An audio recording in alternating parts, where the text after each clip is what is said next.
বিসমিল্লাহির রহমানির রহিম। আসসালামু আলাইকুম। আজকে একটু ডিফারেন্ট স্টাইলে পাবদা মাছ রান্না করব। তো আমি পেঁয়াজ, কাঁচামরিচ, আদা বাটা, রসুন বাটা, টমেটো, জিরা গুঁড়া, লবণ দিয়ে মাছটাকে মাখিয়ে নিয়েছি। কিছুক্ষণ রেখে দেন একটু পানি দিয়ে তারপর চুলায় বসিয়ে দেবো।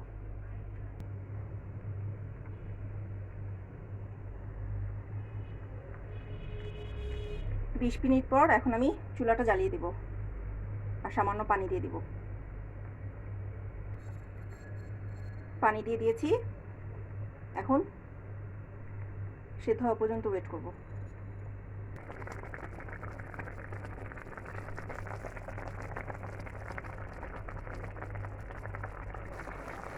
হয়ে গিয়েছে আমার রান্না।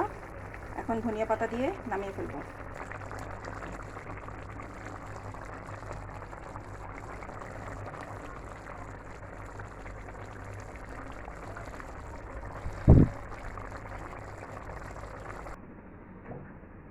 হয়ে গিয়েছে আমার পাবদা।